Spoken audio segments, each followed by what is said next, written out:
Como introducción de esta unidad, vamos a enfocarnos plenamente en cómo Chile y el mundo tuvo sus avances. ¿A qué nos vemos con el avance? ¿A qué llevó a Chile a poder independizarse? Porque, a ver, ¿qué se celebra el 18 de septiembre? ¿Alguno de ustedes sabe realmente qué se celebra ese día?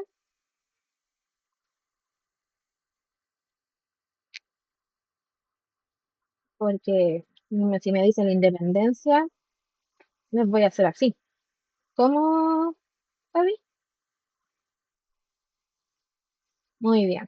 Porque el que me diga que la independencia se va a llevar un guate, literal. Porque no es la independencia. Vamos a esto. Entonces,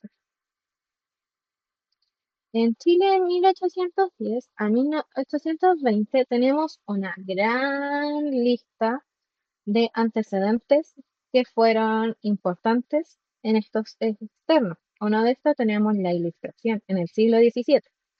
La Ilustración viene siendo un movimiento político-filosófico que llevó a estos grandes pensadores, porque esos fueron en la época, a entender que el hombre necesitaba sus derechos fundamentales. Aquí vamos con esto, los derechos fundamentales. Que el derecho fundamental son todo aquello que llevó en, espérenme, déjenme admitirlo, son todos aquellos derechos que tienen las personas. Aquí vamos con esto. Por ejemplo, ¿alguien sabe algún derecho que todas las personas tenemos? No importa si no saben, esto no deberían por qué saberlo, pero ¿usted sabe? Si no saben, no importa. Hablen nomás, hablen nomás. Muy bien, Isidora. También el derecho de la libertad. En este proceso de la ilustración conocemos el derecho de la vida, el derecho del vientre, como le dicen, el vientre libre, que las esclavas, que ya ahora digamos cómo eran, las criollas, no era necesario que tuvieran hijos por doquier, sino que ellas elegían, entre comillas, a tener hijos. Tenemos también el proceso de la influencia de los Estados Unidos. Ustedes me pueden preguntarme, oye Gata, pero ¿qué tiene que ver Estados Unidos en todo esto? Ahora vemos. En 1776, Estados Unidos fue el primer, por así decirlo, la primera constitución republicana que tenía derechos a las personas. Tenía lo que conocemos como libertad pública, eh, un concepto que vamos a ver más adelante, la soberanía popular y la democracia representativa. Esta constitución, para los que no sepan, es la única que desde 1776 no ha sido cambiada. Podemos ver modificaciones, sí, como en todas constituciones, pero nunca se cambió. Esta lleva esa esencia. Desde un principio tiene esa esencia de lo antiguo, lo que necesitaba Estados Unidos. En la Revolución Francesa, ¿alguien sabe qué es la Revolución Francesa? ¿Sabe qué proceso llevó la Revolución Francesa?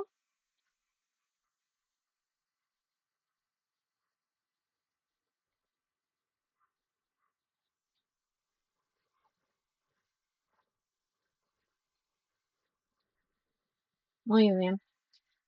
Vamos desglosando esta idea. Monarquía. ¿Qué diferencia tiene con lo que conocen ahora, nuestro país? ¿Qué diferencia? Es muy importante que sepan la diferencia.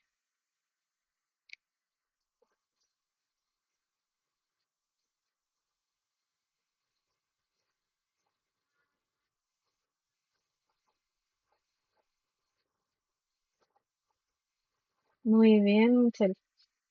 La Revolución Francesa, para los que no sepan, esta revolución hizo que las personas, vamos a decirle personas, no criollas, porque encuentro que es un término un poco paulativo, derrocaran la monarquía.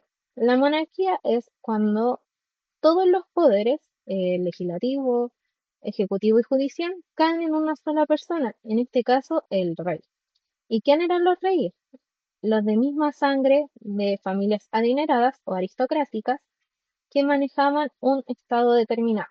Por ejemplo, el rey Fernando VII, sí, séptimo de España, ahora actualmente el rey eh, Carlos en Inglaterra.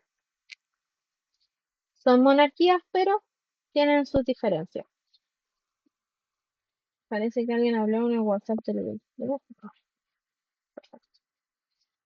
¿Qué pasó con esto a grandes rasgos? Aunque la mayoría de los criollos condenó los crímenes y excesos concebidos por la realeza, el carácter aristocatólico, que en este caso viene siendo la Iglesia, adquirió la revolución en algunas de sus etapas. Esto significó que un grupo de la aristocracia criolla, cuyos ideales eran la de libertad, igualdad y soberanía y la separación de poderes, lograra derrumbar la monarquía. Ya no teníamos una monarquía absoluta, teníamos una pequeña democracia, todavía no concebida. ¿Alguna pregunta hasta aquí?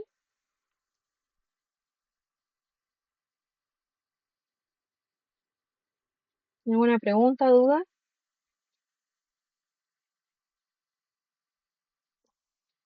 Ya, si no es así, seguimos. Seguimos. Ya. Les dije que vamos a tener conceptos importantes, ¿verdad? En esto vamos a ver, para refrescar, ¿qué era la aristocracia? Son grupos de alto dinero de la antigüedad, a grandes rasgos. Por ejemplo, en este caso, nosotros eh, veríamos como los de las Condes, como una idea similar. O sea, también teniendo la noción de que no todos los de las Condes son millonarios, pero un ejemplo. ¿Alguna otra pregunta?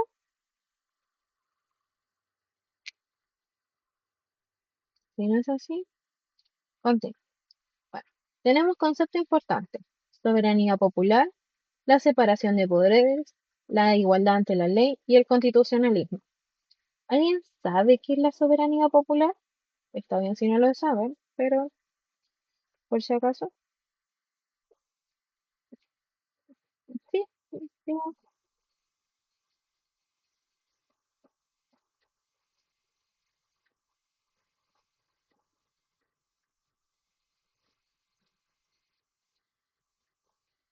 manda por ahí la idea.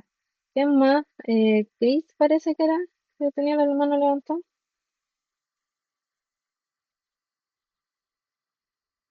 Parece, no.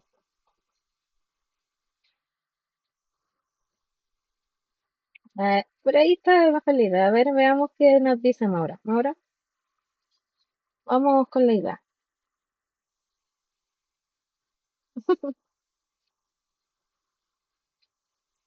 Ya, está en lo cierto. La soberanía popular es decir, que cada ciudadano es soberano y ejerce la soberanía directamente. Yo les dije que le iba a meter derecho. En nuestra propia constitución hay un pequeño artículo que dice la soberanía reside en el pueblo, en el pueblo y bla, bla, bla, bla. ¿Quiénes son el pueblo? Hablando de la constitución chilena. ¿Quiénes son el pueblo?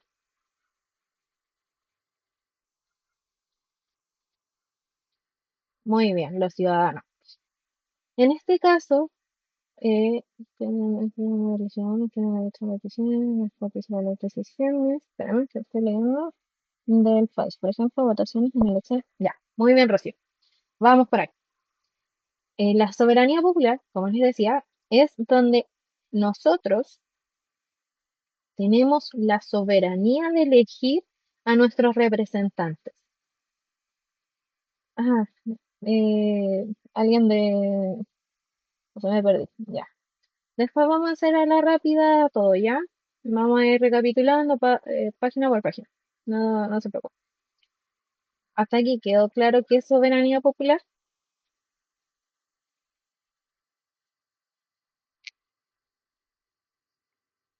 ¿Quedó claro o quieren otro ejemplo?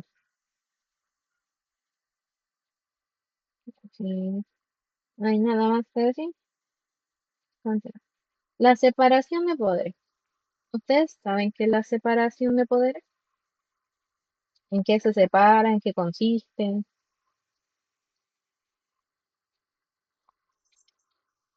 Hablen nomás sin miedo.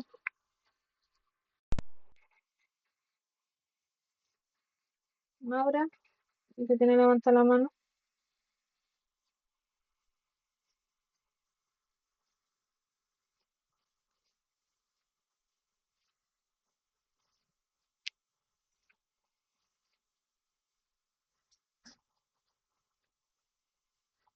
Muy bien.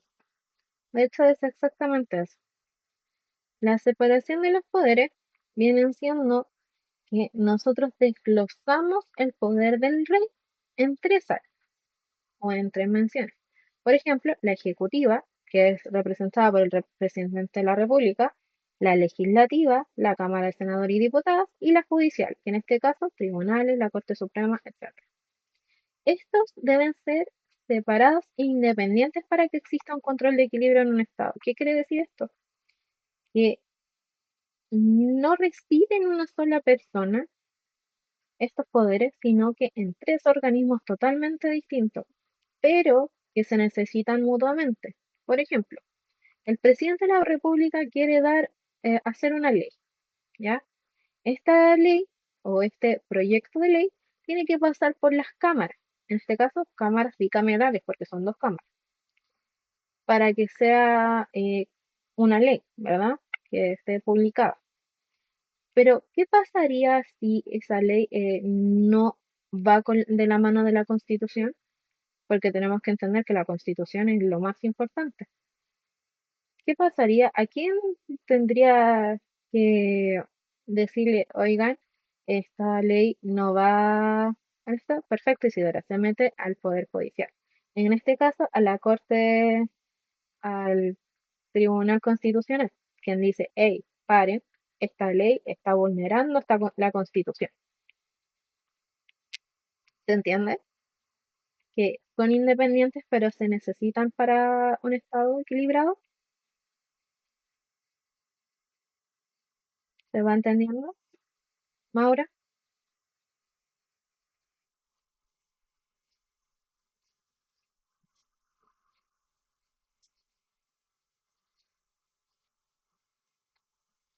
Ujú.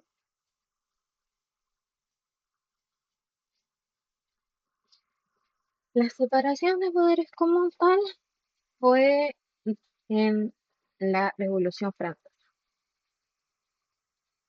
Ese, no, nada. Y hasta aquí está claro, no hay dudas, consultas, un comentario.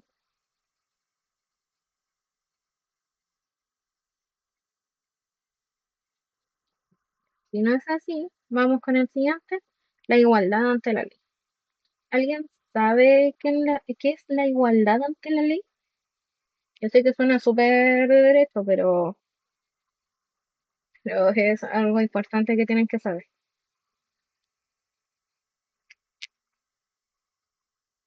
Está muy bien, eso perfecto. Todos estamos bajo el mismo marco legal. Muy bien. Me está gustando este grupito, me está gustando mucho. Muy bien. Ya. La igualdad ante la ley se debe reconocer la igualdad de la naturaleza y atributos de los seres humanos. Me equivoqué por si acaso en ley, seres humanos. ¿Qué quiere decir esto? Yo, persona, Catalina, soy igual que Maura, igual que Michelle, igual que Isidora. No soy superior, ni mi dinero, ni nada es superior a eso. ¿Qué quiere decir esto también? Que puedo ser juzgada ante la ley como una persona, como un individuo cualquiera. Nadie está sobre la ley. ¿Queda claro? Lo que más les puedo decir. Y esto también es un derecho fundamental. Más adelante vamos a ver hasta aquí. ¿Vamos bien?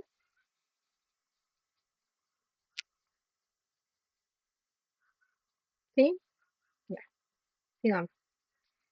Aquí entramos a un proceso, a un término un poquito más difícil, o creo yo que es fácil si lo tomamos de la primera mano. El constitucionalismo. No quise preguntar qué es, por la sencilla razón de que ya lo mencioné. Es una... ¿Qué quiere decir esto? Que debe existir una carta fundamental, una carta madre, en este caso, nuestra Constitución, que tiene que definir características y responsabilidades de las autoridades y que contenga derechos y deberes de las personas. Les voy a mostrar cómo es la Constitución chilena para que tengan una idea. Déjenme compartir esta pantalla. ¿Todos la ven?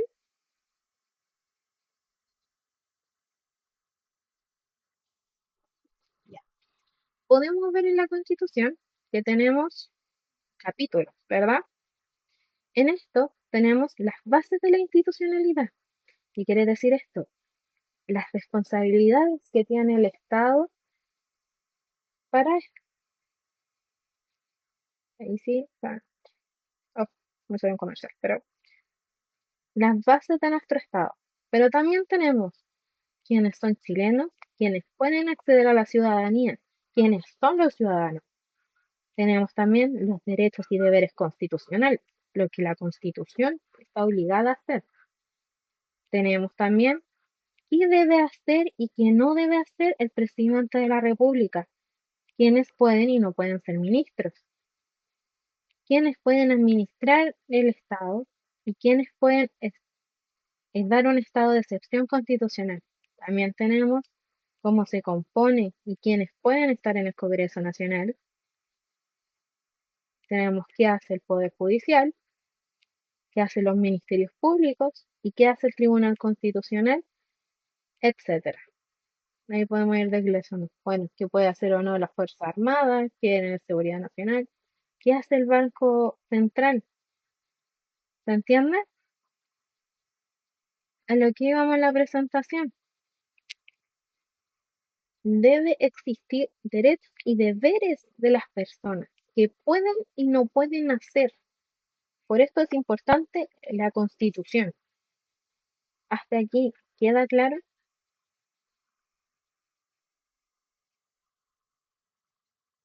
Preguntas, dudas, es el momento de hacerlas para que vayamos recapitulando de a poco. ¿Sí? ¿Todo claro? Perfecto. Recuerden, si tienen dudas, decirlo. Pasamos a otro índice, a los antecedentes internos. Y para esto voy a leer textualmente un fragmento de qué pasa con la adquisición de una conciencia criolla. Dice, los criollos desarrollaron un fuerte amor por la tierra en que vivían y por la sociedad en que habitaban. Es en la literatura donde se percibe el desarrollo de este sentido de pertenencia y amor a la patria. De este modo, la vocación por seguir un destino propio no solo resultaba el rechazo o del azar, había un grado de interés por ello como la prolongación del proceso de formación de una identidad nacional. Aquí nos llevamos con esto. ¿Alguien quiere aportar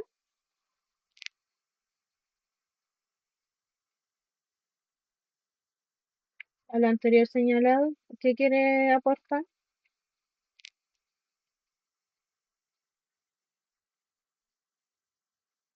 Ya.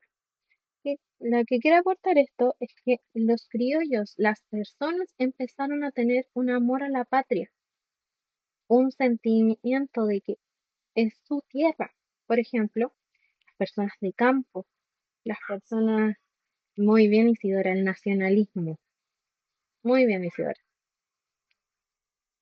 ¿Se va entendiendo que esta adquisición de conciencia? Si no, para explicarla de otra manera.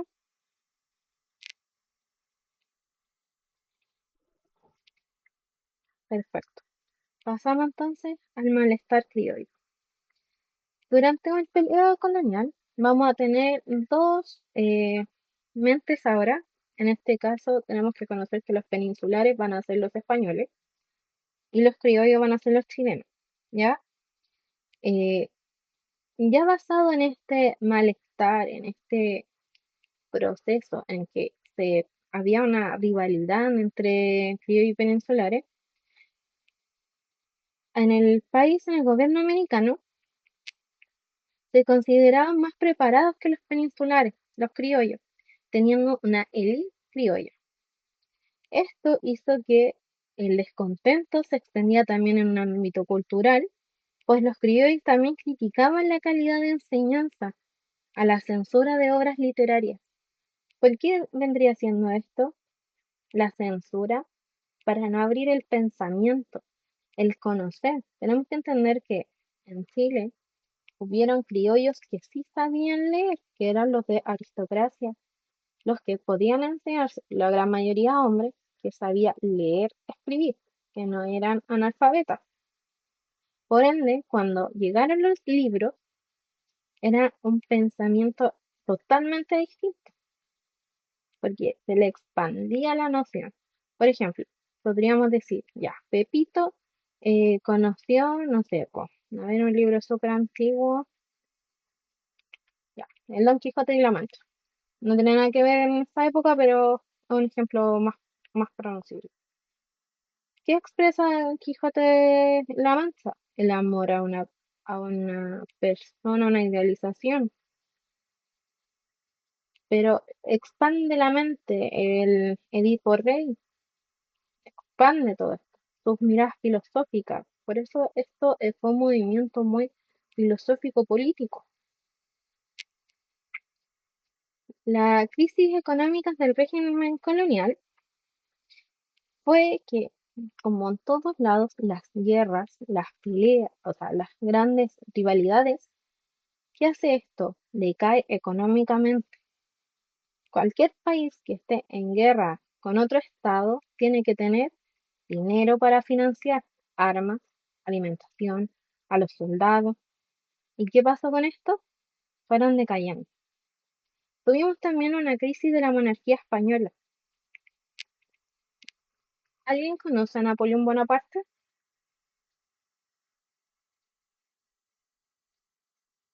¿Quién fue Napoleón Bonaparte?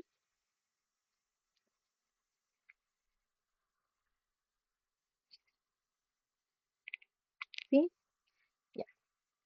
La independencia hispanoamericana fue desencadenado por una de las más grandes, por decirlo así, acontecimientos de la historia, que fue cuando Napoleón Bonaparte, con su ejército, tomó preso o como encarcelado al rey Fernando VII. Y este dejó a su hermano José Bonaparte, o más conocido como Pepe Botella, porque era alcohólico, a cargo del país. ¿Qué hizo esto de importancia para nosotros? Que cuando no estaba el rey, habían unos cabildos, ¿ok? Se hacían unos pequeños cabildos. Y esto nos dio a nosotros el gran paso más importante en nuestra historia, y lo cual se celebra el 18 de septiembre. Nos dio nuestra primera junta de gobierno. ¿Alguien sabe qué es la primera junta de gobierno o cómo se desarrolla?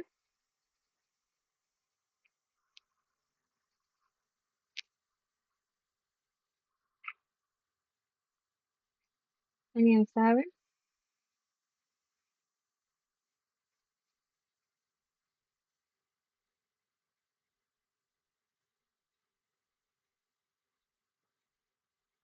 Muy bien, si el rey no estaba, el poder estaba en él.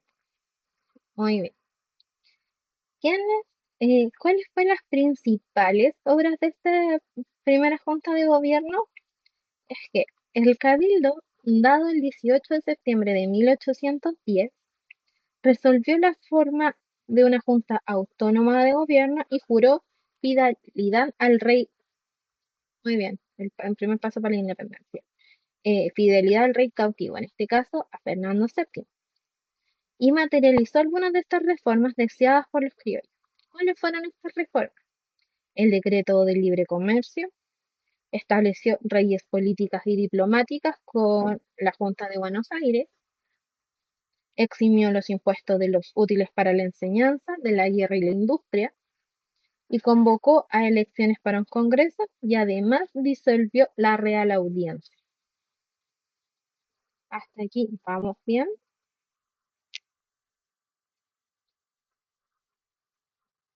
Hasta aquí no hay ninguna duda. Consulta, acontecimiento. ¿Qué es la Real Audiencia? La Real Audiencia era un grupo de españoles que el que a ver cómo lo explico de manera simple, que decidía por el Estado, que estaba desglosado o influenciado por España. ¿Quedó claro? Es como yo reina, delego a Maura a que haga mi voluntad, pero solo me tiene que decir qué está haciendo el país y ella me tiene que rendir cuentas a mí. ¿Se entiende? Sí, muy bien. Pasamos a el Congreso Nacional el 4 de julio de 1811.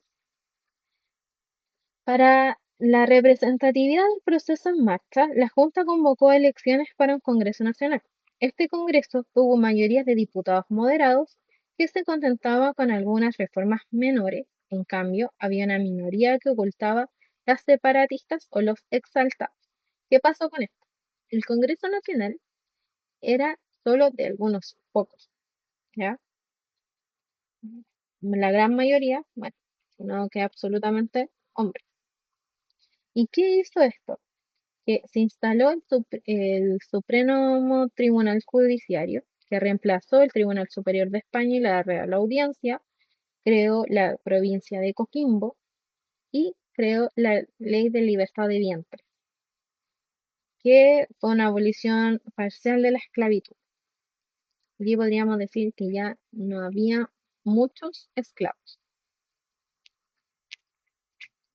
¿Alguna duda hasta ahí? ¿Duda, acontecimiento, pregunta? Voy a revisar el chat. No, va quedando claro. Ya. En el gobierno de José Miguel Carrera y la Junta de 1813, los hermanos Carrera, junto con la familia Larraín, eran pertenecientes al bando de los exaltados. Estos intervinieron militarmente haciendo como un golpe para modificar la composición del primer Congreso. A los pocos meses, tras la intervención militar, este Congreso se disolvió, dejando el control bajo gobierno de José Miguel Carrera. ¿Alguien sabe qué importancia tuvo José Miguel Carrera en Chile? Los hermanos Carrera,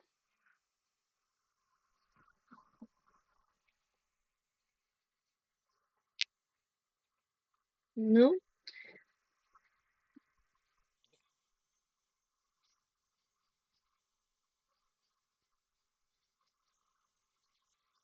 Mm, sí, pero no, pero yo lo llevo a otro ámbito. ¿Alguien, ¿alguien sabe? Está bien si no lo saben. Crearon, muy bien, crearon los símbolos patrios. La primera bandera fue la de bueno, Patria Vieja, fue hecha por los hermanos Carrera. Igual que, a ver, les voy a mostrar una imagen que tengo aquí en mi iPad, que tienen que ver. Sí, ¿ven esa imagen?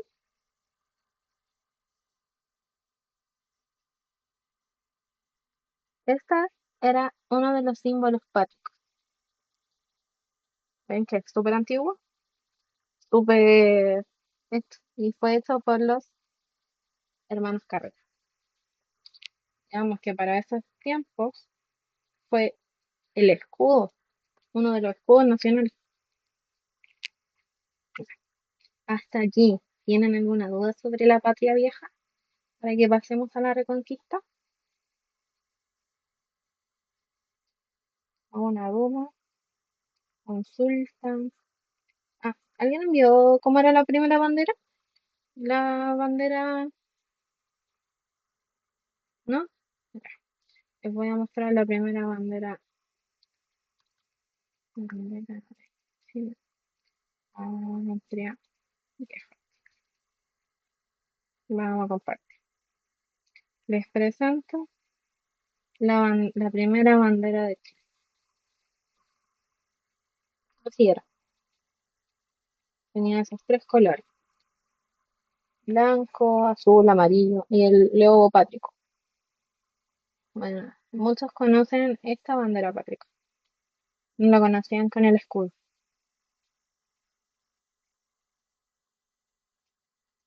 La cambiaron en la Patria Nueva, cuando logramos la independencia.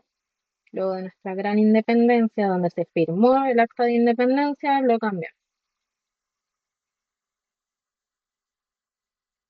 Vamos a dejar de compartir y compartimos el PPT. Pasemos a la reconquista. ¿Cómo está aquí ya. El ejército de los Andes. Para llegar a un contexto, ¿quién sabe el periodo de la reconquista española?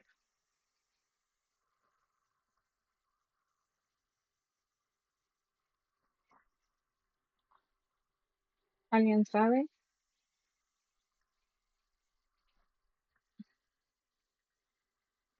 Sí, tiene que ver con eso.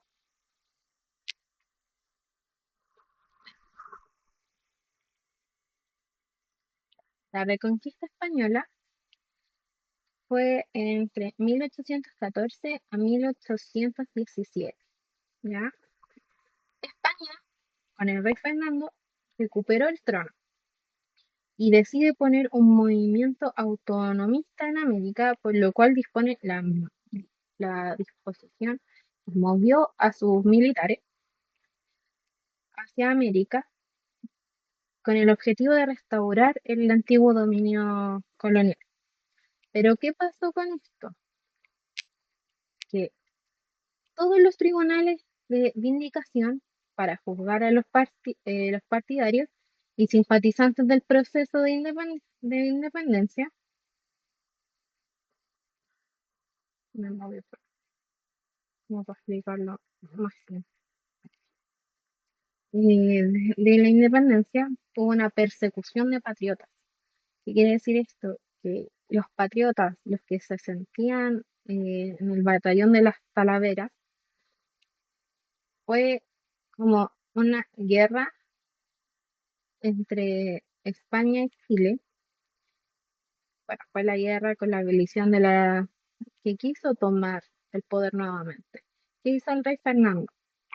Al ver que América, su tierra de conquista, estaban independizándose de ellos, envió a estos soldados para lograr capturar y volver a lo que era la patria, o sea, la conquista española, bajo la corona española, ¿ya?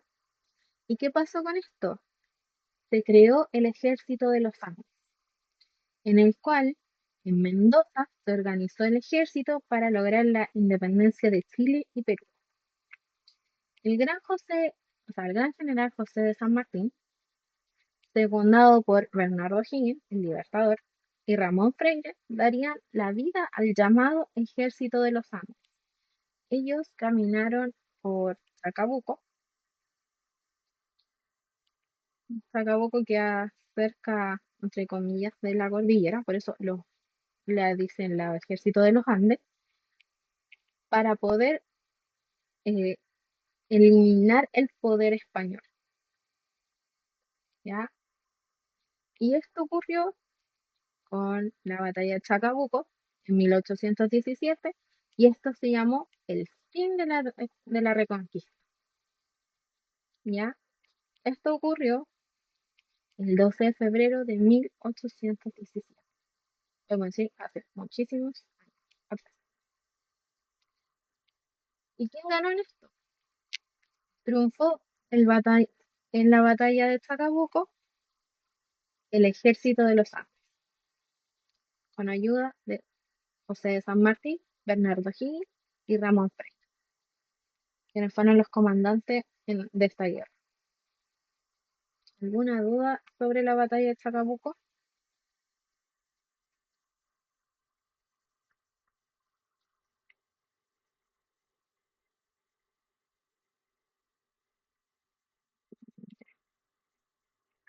¿Preguntas? ¿Se va entendiendo todo hasta aquí?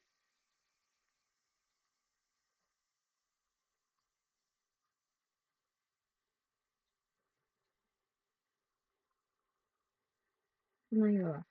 Está ya. Sigamos entonces. Patria Nueva, 1817 a 1823.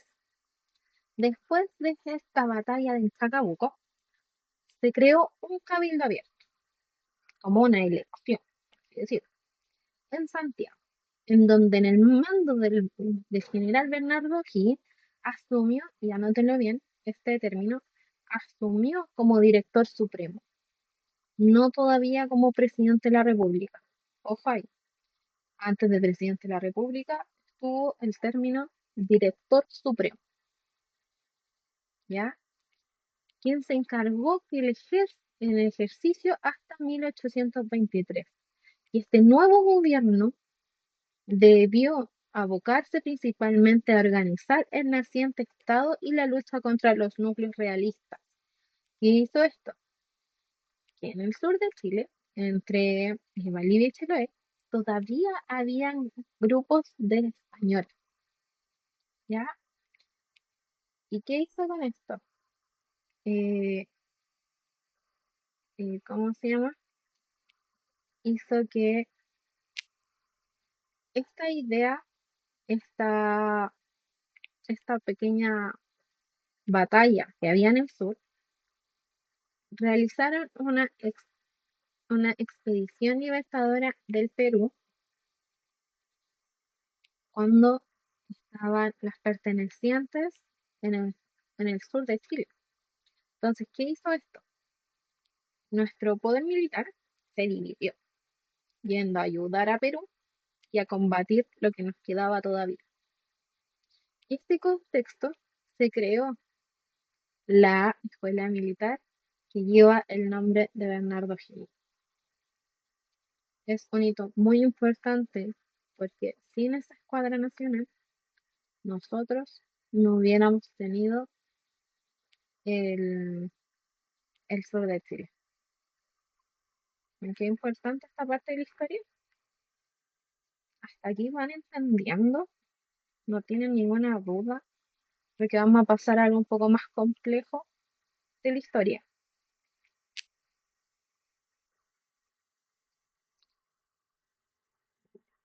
Antes de continuar, vamos a tomar un pequeño receso de 5 minutos, en los cuales les voy a enviar el otro link, porque se va a acabar el link de Academy. No sabía que teníamos una duración de tiempo, pero voy a crear inmediatamente otro mic para que podamos continuar, ¿ya?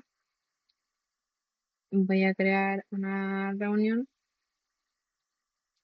se los dejo en el chat y en el chat de WhatsApp para que se vayan uniendo, por favor.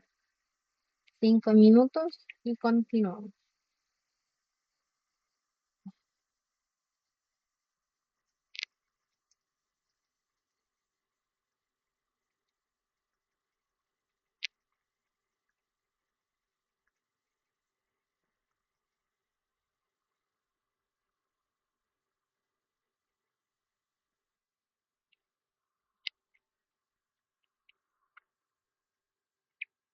No hay ninguna duda, consulta, algo que quieran decir.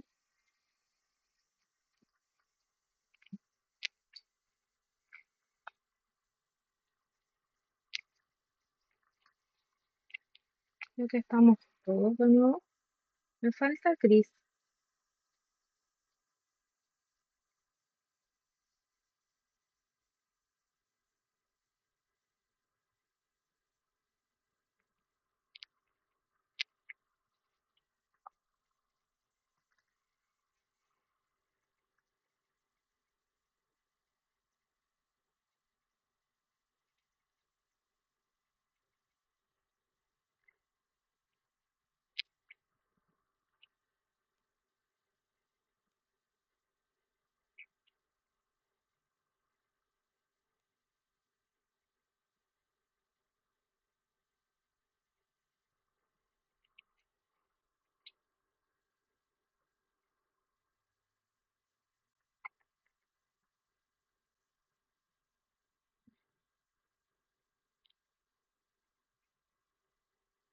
Mm,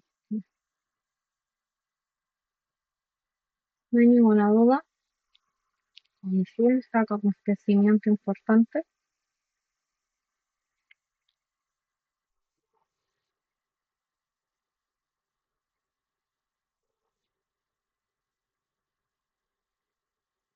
Recuerden que pueden preguntar, aunque crean ustedes que la pregunta es tonta, no hay preguntas tontas, por si acaso. Entonces, cualquier duda, háganmela saber. Siempre estaré dispuesta a responder las preguntas.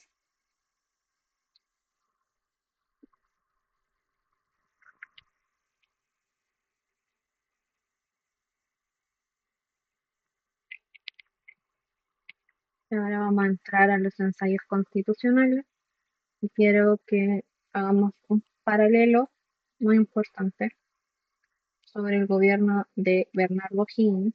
Por ende, necesito que presten mucha atención. Un minuto más y comenzamos. Ya siendo las 10 casi y media de la noche. Hasta ahora, ¿qué le ha parecido la ayudantía? ¿Le ha gustado? ¿No le ha gustado? Igual eso para mí es importante ir sabiéndolo.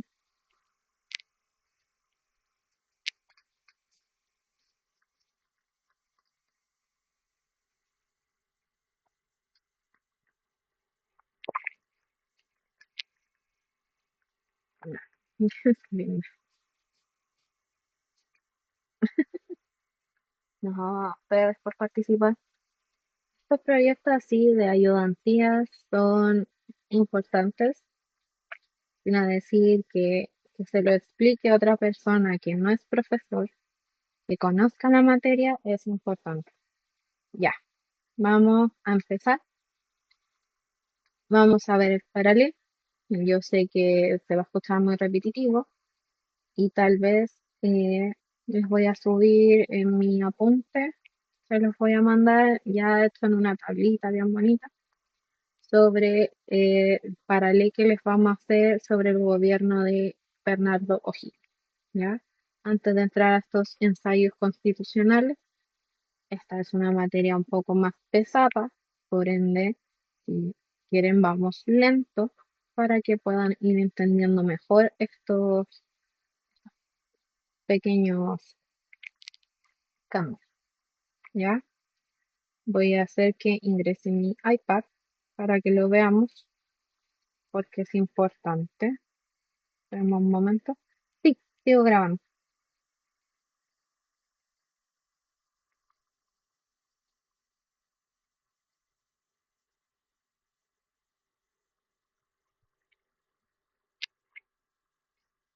Hasta aquí se ha entendido súper bien la materia. Entienden, comprenden todo. Gracias, gracias. Voy a entrar con otro correo para que podamos ver la clase.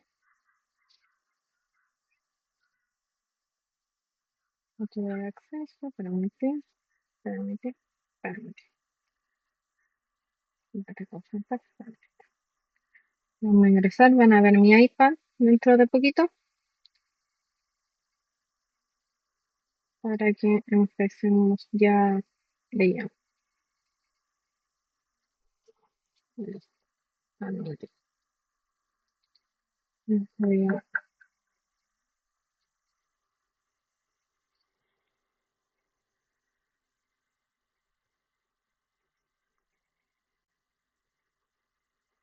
ya. Ahí sí. ¿No se escucha interferencia, no?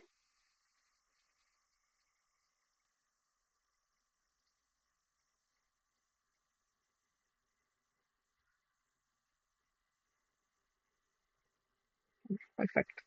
Van a empezar a ver mi iPad dentro de poco. Vamos a dejar de compartir aquí para que vean mi iPad.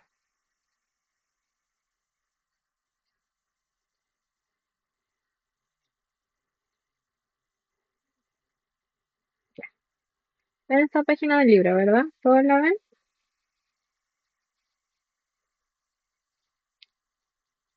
¿Se ve bien? Tenemos, pues, ya. Tenemos esto, que va a ser pasado a ustedes. Si quieren le toman captura de pantalla.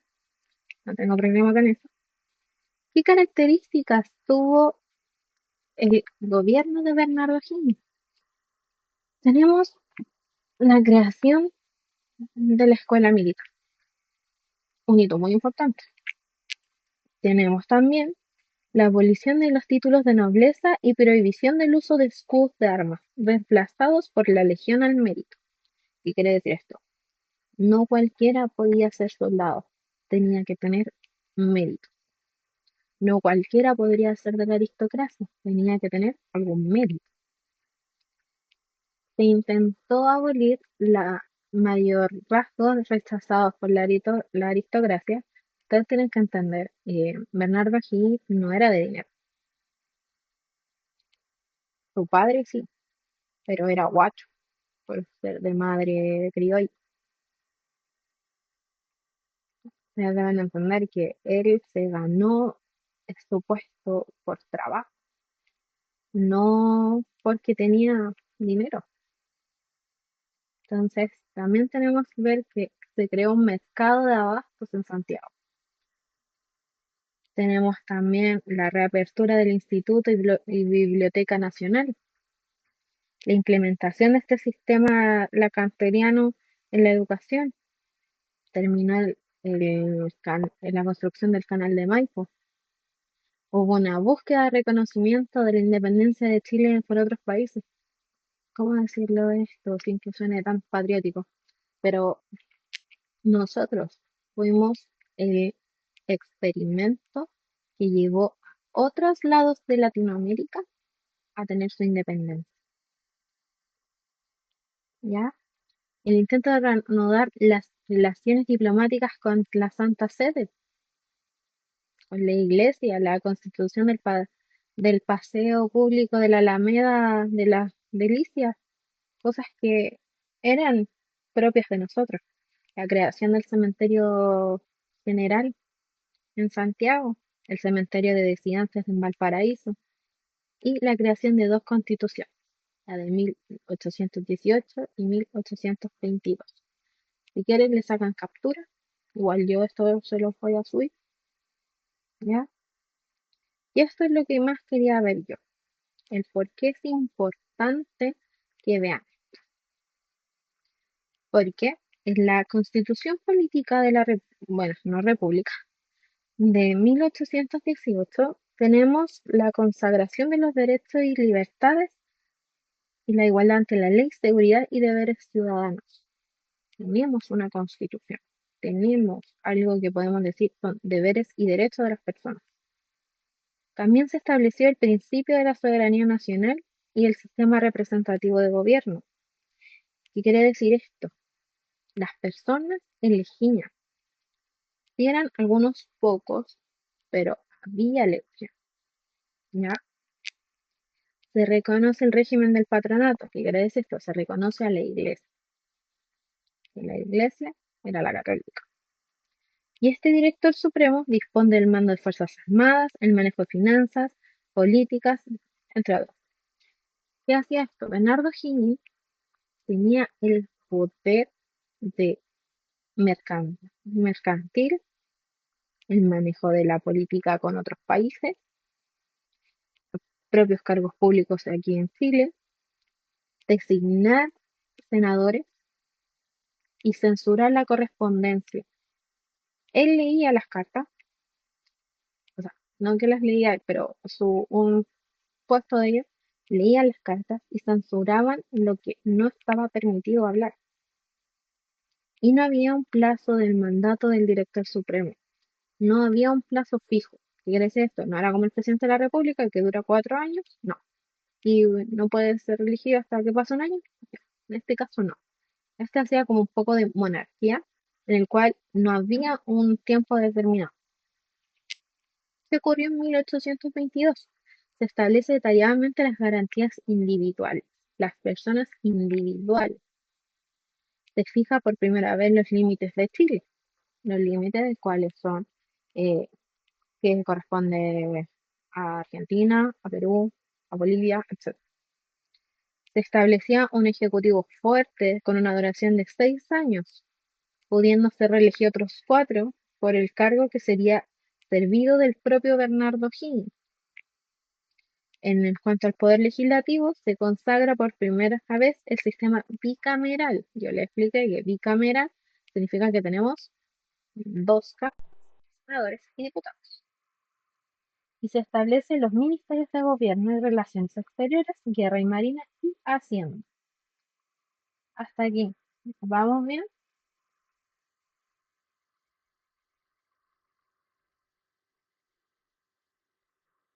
¿Alguna duda?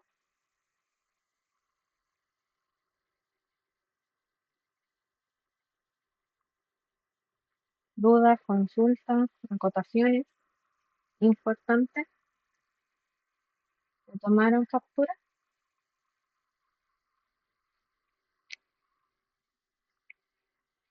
Sigamos entonces.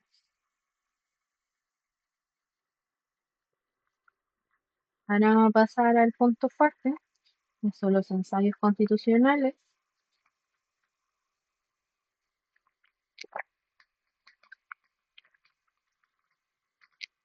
Tenemos que entender, en este periodo de inestabilidad, que sí era inestable, se crearon durante 7 años, en el marco de una crisis económica post-independencia. Tenemos que entender que para la independencia se utilizó recursos. Y esos recursos, y ese endeudamiento, trae consecuencias, ¿verdad? Esta crisis económica que hubo con la inexperiencia política, porque tenemos que entender, Chile era nuevo, no era independencia.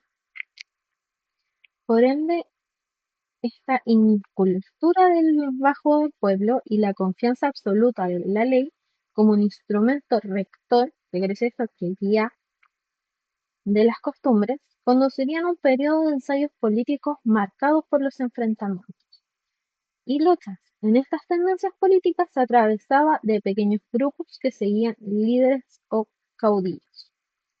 En esto vamos a tener dos listas: los pipiolos y los pelucones. ¿Alguien sabe quiénes son los pelucones?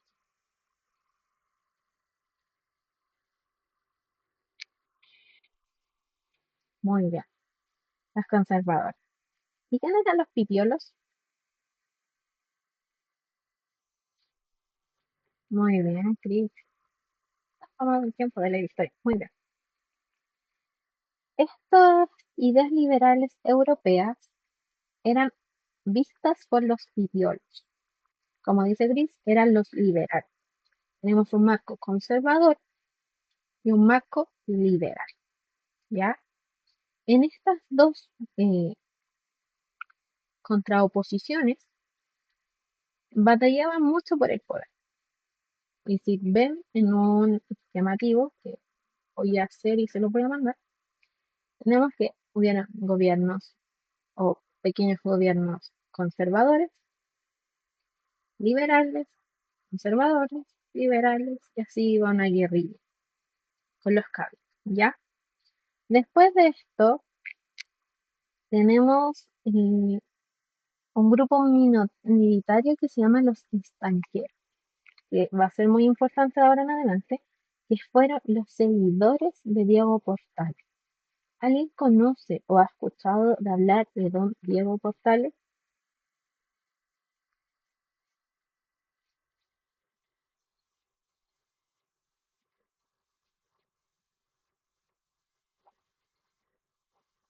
Ya, Michelle, estás casi en lo correcto.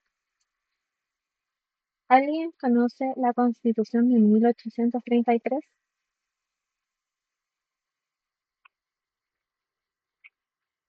¿Sí? Ya. En esa Constitución de 1833 tuvo las ideas portalatianas de Diego Portal. Las ideas no las escribió él, sino que fueron sus seguidores quienes les gustaban las ideas de Diego Portales y estas fueron infundidas en una constitución que duró muchísimos años. ¿Ya? Don Diego Portales fue también quien dio como una pequeña eh, inspiración para Andrés Bello para el Código Civil. Muy importante. Bueno, volviendo al tema. Los partidos de un gobierno fuerte, capaz de imponer un orden público, los ojinistas, eh, seguidores de Bernardo O'Higgins, que seguían el ideal republicano del progres y coincidían con los estanqueros en los ideales de la ley y el orden. Por otro lado, existía un grupo de federalistas que, liderados por José Miguel Infante, admiraban el modelo político de Estados Unidos. En Chile, en 1826, si no- sí, 1826, hubo la primera proyecto constitucional federalista. ¿Chile es federal? No, ¿verdad? Porque no tenemos estados. Nunca tuvimos estados. Siempre fuimos un solo país. Por ende, esto no sirvió de mucho.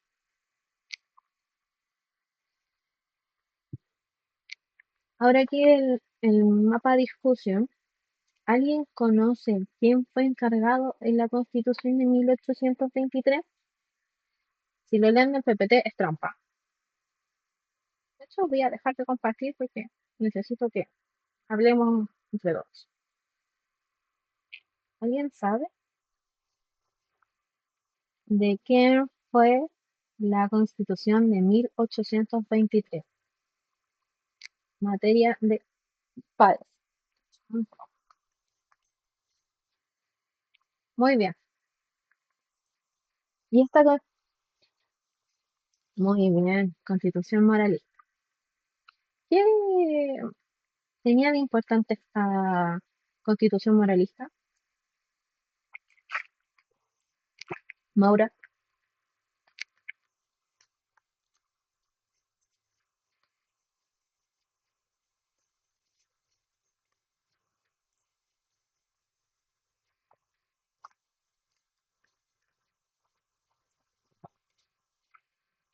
muy bien, muy bien. Pero ¿quién más hizo? Y yo lo mencioné. ¿Qué cambio hubo en el poder legislativo, en el Congreso? Y yo lo mencioné y se los expliqué. ¿Alguien sabe? ¿Alguien recuerda?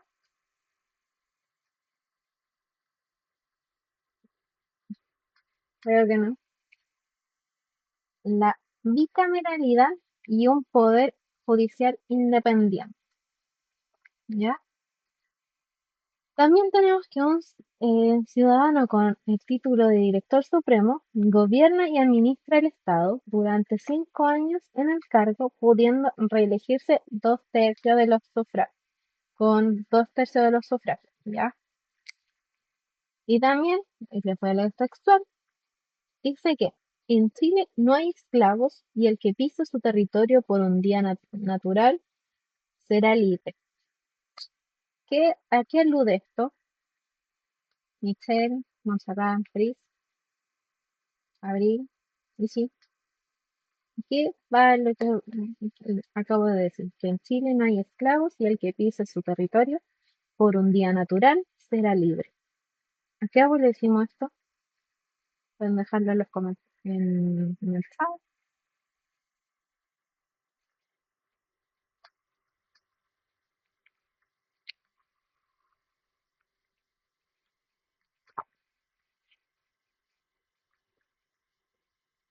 Muy bien. La abolición de la esclavitud. En Chile ya no hay esclavitud. O eso es lo que querían hacer saber. Ya. Tenemos también que la legislación del Estado se formará por el código moral de los detalles y deberes de los ciudadanos en todas las épocas de su edad y todos los estados de la vida social, formando hábitos, ejercicios y deberes, instrucciones políticas, ritualidades y placeres que transformen las leyes en costumbres y las costumbres en virtudes cívicas y morales. Así como decía Maura, esto va de la moralidad, viene del ser, viene de lo propio, del estudio, de que vamos a llevar Chile, por así decirlo, en el camino del pensamiento, del saber, ¿ya? Yo dije fue la Constitución Federal. ¿Alguien recuerda? Lo mencioné.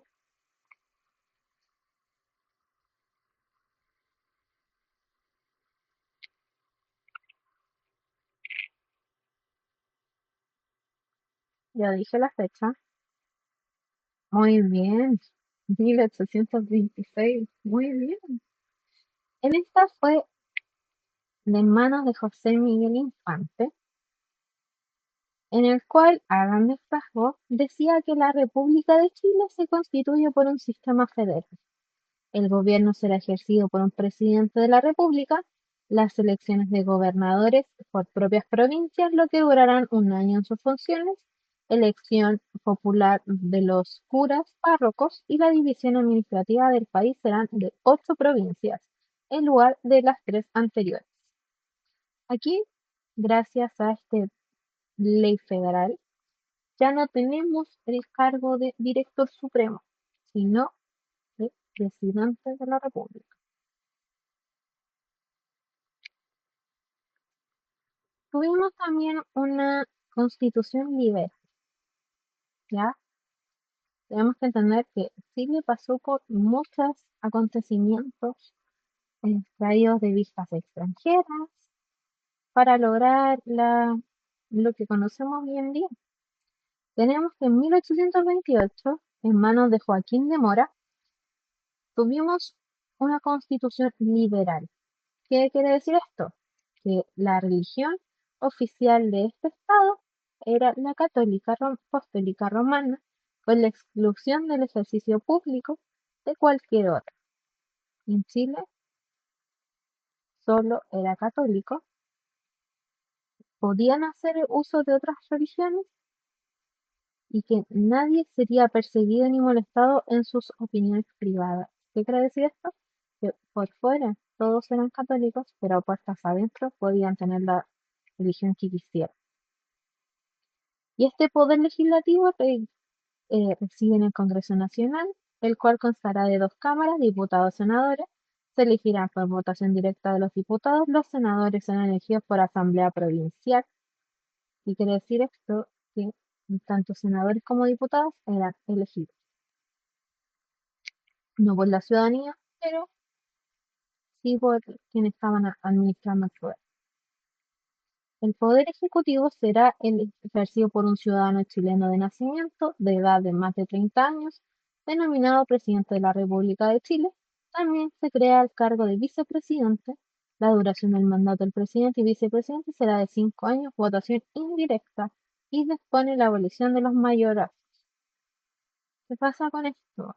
Al ya tener dos vistas, el presidente de la República y el vicepresidente, ya no estamos a cargo de ni un director supremo ni de un monarca, sino ya en una república. ¿Ya? Hasta aquí, ¿se va entendiendo?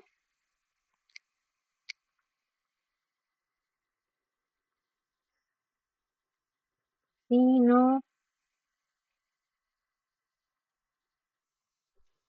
ya.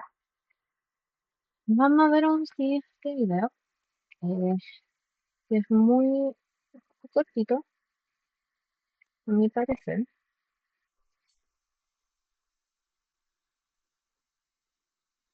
Sorry, no tengo premio.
Sí.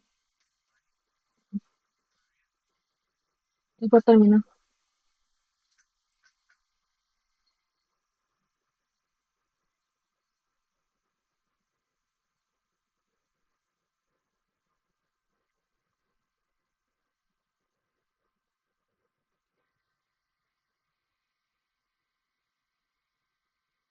Y ya, sigamos.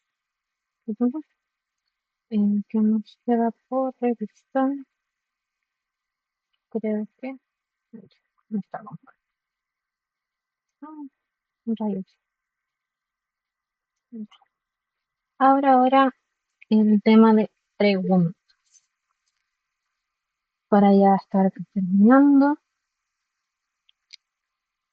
¿alguna pregunta, duda, acotación?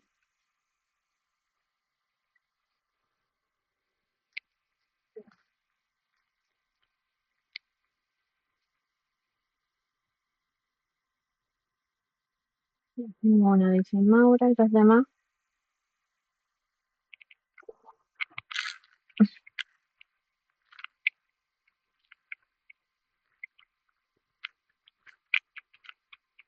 Si no hay ninguna pregunta, entonces damos por finalizada una ayudantía.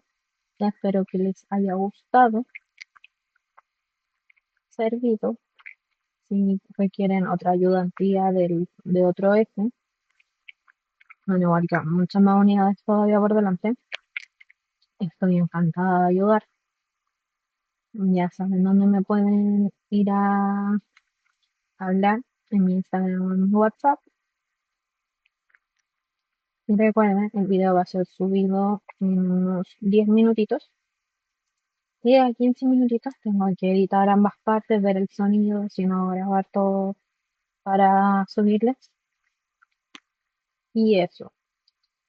Recuerden también eh, descansar. Todavía hay tiempo. Sé que es muchas materias, algunos hacen 3 pruebas, otros 4, como yo que hago las 4, pero eso, traten de descansar también su eh, motivación para estudiar, siempre tenganla presente. Yo sé que a veces puede ser difícil, lo sé por experiencia propia, y que nadie les diga qué deben estudiar y qué no. Siempre sean conscientes de su futuro, porque son ustedes quienes van a ejercer. Espero algunos colegas de derecho, algunos colegas de la educación, algunos colegas que sean filósofos, ojalá. Si hay algún otro que quiera ser médico y está haciendo las 4 pruebas, mucha suerte, dale que se puede. Y eso. Cualquier duda o consulta me pueden decir. Y eso, pueden retirarse. Les subo el videito dentro de poco. Desde ahora ya no se está